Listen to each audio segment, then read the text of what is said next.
Welcome back to Easy Cooking. So today I'm going to be showing you how to make another Asian inspired dish. I'm going to be showing you how to make an oven roasted chicken with teriyaki sauce. It's really easy to make and super delicious. It's perfect for any special occasion. The preparation time is going to be about 10 minutes and then we have to marinate it for at least 2 hours, and the cooking time is going to be about an hour or an hour and a half depending on the size. Remember, you'll find the list of ingredients in the description box of this video, and you will also find it in my blog where you can print the whole recipe. Let's get started. In a bowl, we're going to combine a quarter of a cup of sake with the pineapple juice, together with the oyster sauce and the soy sauce. Also add in the chili oil and the brown sugar. We will also add in the minced garlic and the minced ginger. Stir until the sugar has dissolved, and then just set it aside for a minute. Now over here I have the chicken, patted dry with paper towels. And then with a knife, we're going to remove any excess fat. And also with a knife, we will try to separate the chicken skin from the chicken meat without removing the skin completely.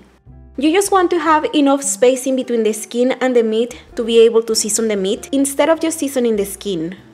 So once the chicken is ready, now we're going to grab the sauce mixture and we will pour a little bit of this sauce in between the skin and the meat of the chicken in the front side of the chicken. So first we will season the front of the chicken, which is the breast area. So add some of the sauce in between the skin and the meat. Give it a massage so the sauce will season the meat really well. And then after that, we will also pour some of the sauce inside the chicken cavity. Once again, massage it really well. And then now we will pour some of the sauce in between the skin and the meat on the back side of the chicken. Try to massage it again. And once you have seasoned all the meat of the chicken, now we'll sprinkle the skin with salt and pepper to taste. And then after that, we will transfer the chicken into a plastic bag, a Ziploc bag. If you prefer, you can leave the chicken in the bowl. So once the chicken is in the bag, now we will pour the rest of the sauce into the bag with the chicken. Then zip the bag to close it. And we're just going to marinate this in the refrigerator for at least 2 hours. If you have more time, feel free to marinate it for a longer time. Overnight will be perfect.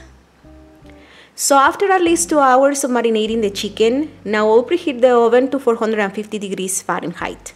We'll place the chicken in a baking pan. Make sure the pan has a rack so the chicken can get golden brown on all sides. Now place the chicken right on the center of the rack. I tied the chicken legs together. And then after that, we're going to sprinkle it with a little more salt and pepper, just on top. And then we're going to pour the sauce onto the chicken. It's the same sauce that we used to marinate the chicken. Now place the chicken in a preheated oven at 450 degrees Fahrenheit. And then right after you place the chicken in the oven, now we're going to reduce the oven temperature to 375 degrees Fahrenheit. And now we will bake the chicken at 375 degrees Fahrenheit for about 1.5 hours. The cooking time depends on the size of the chicken. And we're going to be brushing the chicken with its cooking liquid every 30 minutes. So this is how the chicken looks like after 30 minutes in the oven. Now we're going to brush it with its own cooking liquid. Brush it on all sides. And then we're going to place it back in the oven for another 30 minutes. After 30 minutes, this is how it's looking now. As you can see, it has a beautiful color. It has been in the oven for about an hour. Now I'm going to check the internal temperature.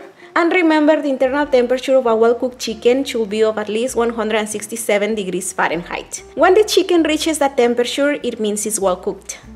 Mine is not done yet, so I'm going to brush it again with its own cooking liquid. And since my chicken already has a beautiful color, I'm going to cover it with aluminum foil, just so it won't continue to get more brown. And then after that, now I'm going to place it back in the oven for another 20 more minutes or until it's well cooked. So after 20 minutes, this is how it looks. It's ready now. It has the perfect internal temperature.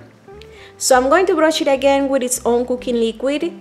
And then I'm going to let it rest for at least 5 minutes before serving it. And this is how it looks. It's truly delicious. I really recommend it. I'm serving it with a stir fry of baby corn, green bell peppers, and onions. And I'm also serving it with a little bit of white rice, garnished with chopped green onions, and that's about it. This chicken is perfect for any special occasion or any day of the week. Enjoy! To print this and some other delicious recipes, please don't forget to visit my blog. The link is going to be down below. And remember, you also find me on Facebook, on Twitter, on Instagram, and Pinterest. I'm everywhere, so all the links are going to be down below. If you want, you can check them out. And of course, don't forget to subscribe to the channel to be notified of future updates. Thank you so much for watching, and I'll see you next time. Bye bye!